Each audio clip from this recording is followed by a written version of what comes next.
শহীদ জিয়াউর রহমান সহ তার ছেলে এবং তার আত্মীয় স্বজন যারা কবরস্থ আছেন মাওলা, আয় আল্লাহ তাদের সকলের কবরে সওয়াবগুলো পৌঁছায় দিয়ে কবরগুলোকে তুমি জান্নাতের বাগান বানিয়ে দিও মাওলা। আয় রব্বানা আলামিন, শহীদ জিয়াউর রহমান দেশের জন্য যে কাজগুলো করেছেন, উন্নয়নমূলক যতগুলো কাজ করেছেন মাওলা, রব্বানা আলামিন জাতির জন্য যে উন্নয়নমূলক কাজগুলো করেছেন মাওলা, আয় আল্লাহ এই কাজগুলো উসিলা করে শহীদ জিয়াউর রহমানের কবরটাকে তুমি জান্নাতের বাগান বানিয়ে দিও।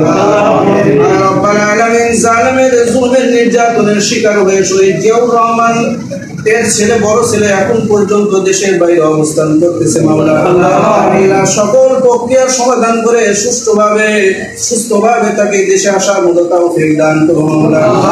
রব্বানা আলামিন ম্যাডাম অসুস্থ মাওলা, ইয়া আল্লাহ বাংলাদেশের বারবার নির্বাচিত সরকার মাওলা, ইয়া রাব্বাল আলামিন তুমি ভালো জানো দেশ এবং জাতির প্রতি কতটুকু মায়ার মহব্বত ধারণ করে মাওলা।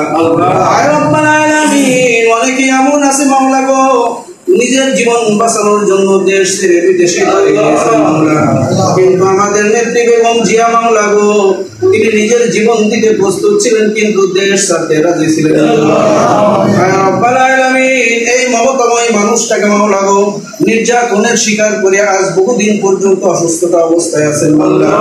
আয় রব্বাল আলামিন মেহেরবানি করে দয়া করে বেগম জিয়াকে তুমি সুস্থতা দান করো মাওলা। আয় রব্বাল আলামিন পরিশেষে মাওলা, ইয়া আল্লাহ এই দেশ থেকে স্বৈরাচার মুক্ত করার জন্য গণঅভ্যুত্থানে যে সমস্ত ছাত্র ভাইরা জীবন দিয়েছেন আয় রব্বাল আলামিন সকল ছাত্র ভাইদেরকে তুমি শহীদ মরণ দিয়ে দিও মাওলা। আল্লাহ শহীদের মর্যাদা দিয়ে তাদের সকলের জন্য তুমি জান্নাতের ফয়সালা করে দিও মাওলা। আয় রব্বাল আলামিন পরিশেষে আপনার দরখাস্ত জানাই মাওলা, আবারও যেন এমন স্বৈরাচার এই দেশে যেন শাসন করতে না পারে মাওলা। আয় রব্বাল আলামিন তুমি দেশের মানুষদের প্রতি রহমত করো মাওলা। আল্লাহ দেশের সকল জনগণকে তুমি হেফাজত করো মাওলা। আল্লাহ সমস্ত বালা মুসিবত থেকে হেফাজত করো মাওলা।